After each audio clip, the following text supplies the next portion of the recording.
About 5 years back, I lived in this really small one-bedroom house with one of my closest friends. We went for the one-bedroom deal because, well, it's what we could afford. I slept on the sofa in the living room, and my buddy took the bedroom. This all went down in the fall when the weather was starting to cool off. My friend took off for a few days to visit his sister, leaving me alone at home. It was the weekend, so I had the whole place to myself for a couple of days. It's not like I didn't enjoy his company, but having some breathing space in our tiny house was a welcome change. So, on Sunday night, I went out to grab some groceries and got back home around 7. Even though I had work the next day, I decided to stay up a bit later and catch a movie, just enjoying the empty house vibe. I was chilling on the couch for at least an hour, almost finishing the movie, when I hear this quiet thump from down the hallway. I glanced over, didn't see anything unusual, figured it was just the house making noises, and went back to the movie. No other sounds for the next 30 minutes, so that thump kind of faded from my mind. After the movie, I grabbed some water and headed back to the futon, turned it into a bed, and crashed. Spent some time on my phone, but eventually fell asleep around 11. Woke up later, feeling like my eyes felt really heavy, and my vision was all blurry. I woke up, not sure why, but knew it was still pretty late.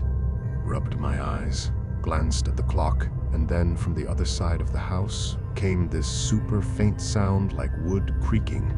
Someone being real careful, moving around on the floorboards. Wide-eyed, I shot up from the futon, heart racing, and walked over to the hallway. The creaking stopped, but just looking down that hallway sent shivers down my spine. I strolled down till I hit the door to my friend's bedroom, leaned against it, and listened hard. Nothing. Dead silent in the house. I slowly turned the handle and cracked the door open a bit, my eyes scanning the messy room beyond. Empty, but the place was a total mess. Stuff scattered everywhere on the floor and bed. Confused, I returned to my room and tried to sleep, but I couldn't. My sixth sense was telling me that something was wrong, urging me to check the house thoroughly. I was either lazy or scared, I don't know. I brushed it off and decided to sleep. Thank God nothing happened after that. But wait, the climax of the story is about to unfold. The next morning, as I was getting ready for work, suddenly my neighbor called me and asked, "Was everything all right last night?" I replied, "Yes, but what happened?" "Why are you asking me that?" He explained that last night he was awakened because of his wife's illness and saw a man wandering outside my house. The man disappeared for some time, and after 2 hours, he was leaving my house. I was completely shocked and stunned. My body was shivering. I didn't know what to say. So, last night, what I felt turned out to be true, and I should have listened to my gut feelings.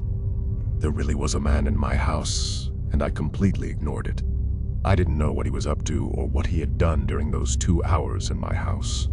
I told the neighbor that he should have at least called me or let me know about this, but he said he assumed maybe the man was a friend or relative, so he didn't think it was necessary to tell me. I said it's okay, but next time just inform me if anything like that happens again. A little later, I called the police. They looked around the house, but didn't find any clues about who the guy was or why he came. They couldn't figure out exactly how he got in, but it seems he broke in when I was out buying groceries that night. My friend got super scared too when I told him everything. Eventually, we decided to leave the house, hoping we wouldn't run into that strange guy again.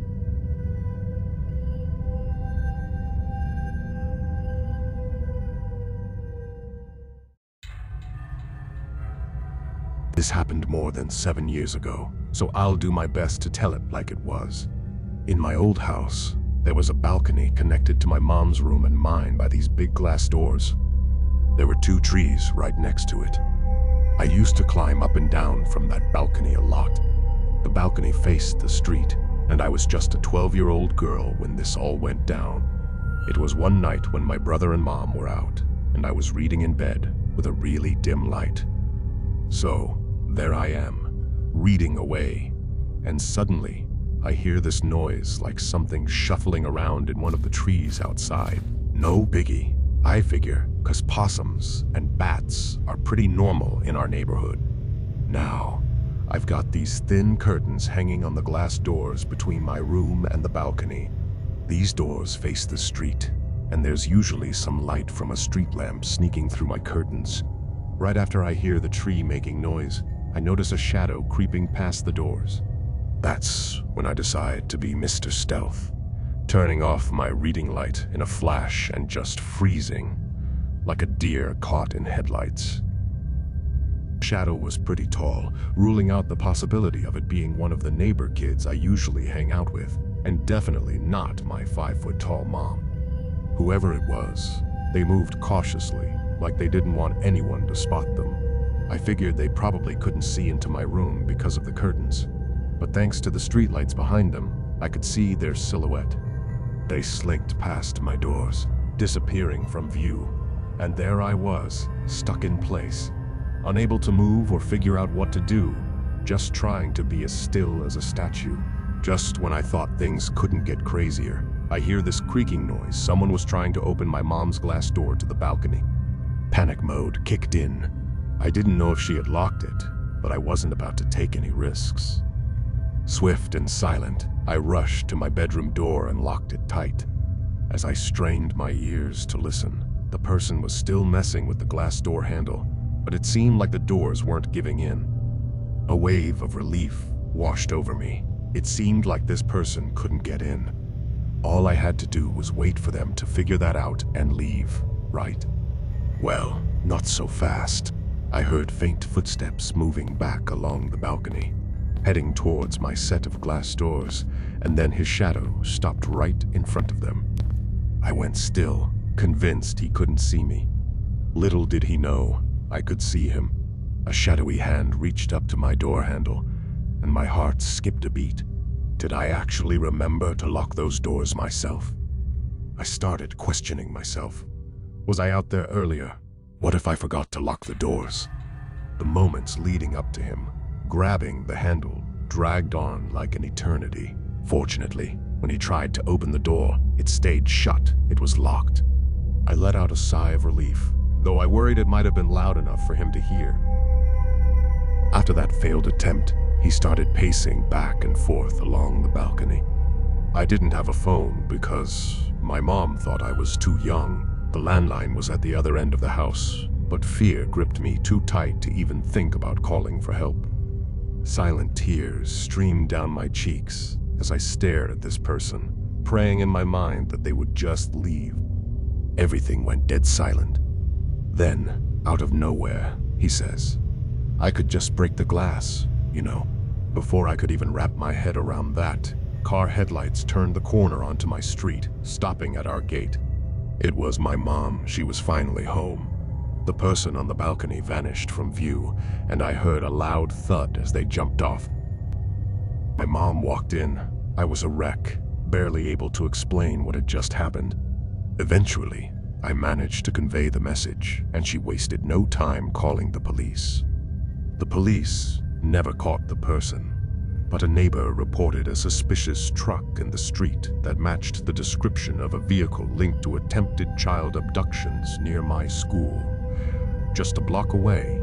Since I walked that route every day, the police suspected he might have followed me or figured out where I lived, patiently waiting for me to be alone.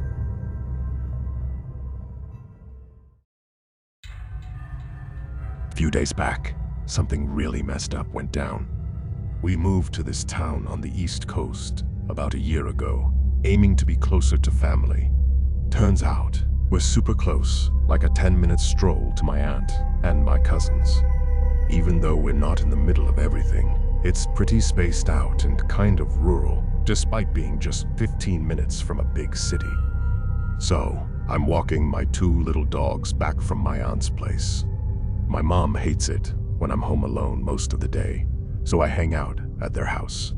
I was having a good time, you know, enjoying the cold but calm and strangely beautiful day. I reached home, fed my pups and 2 birds, and had a video call with a friend.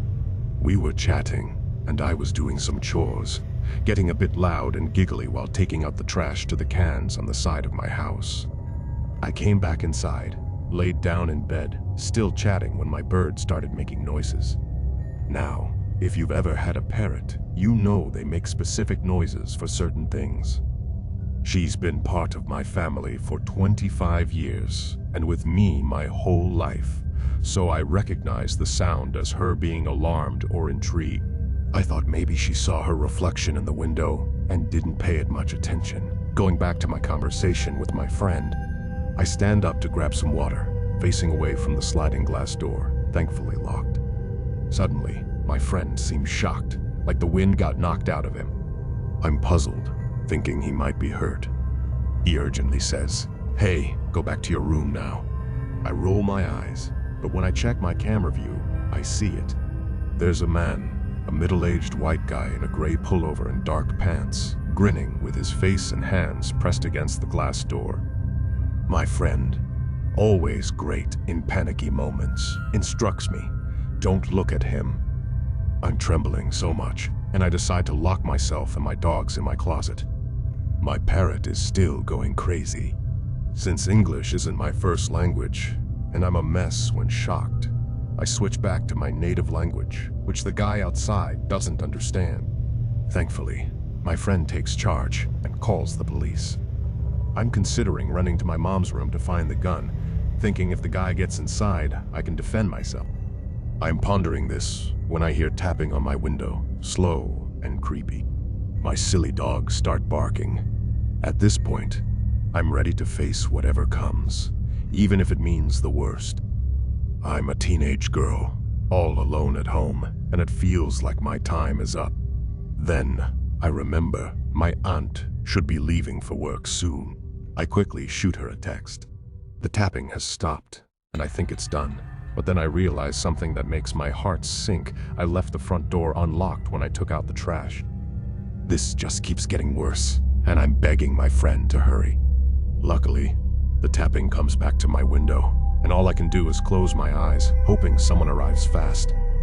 It feels like an eternity, crying to another teen who's probably breaking all sorts of traffic laws. Never before have I been so thankful to hear another guy's voice yelling outside my house at 1 a.m. It turns out it was my God-sent neighbor. His pregnant wife was dealing with bad nausea and went out on the deck, which has a view of my entire backyard. She got a bad feeling after spotting the unfamiliar guy approaching my door, so she woke up her husband to check it out. I'll be thanking God every day for her, because I believe she saved my life. I let my neighbors into my house, and my aunt arrives about 4 minutes later, armed and ready. My friend shows up not long after her. I go from being home alone to having an impromptu house party with concerned people. The police show up about 10 minutes later. On a brighter note, my bird wasn't too bothered by this whole thing and went back to eating not 5 minutes later. My dogs, well, they were just thrilled to see people. My friend has been staying over since then. It's tough for me to be home alone now, even though they made an arrest. I'm incredibly grateful that my neighbor had such good instincts, and my aunt and friend acted so swiftly because this could have turned out way worse.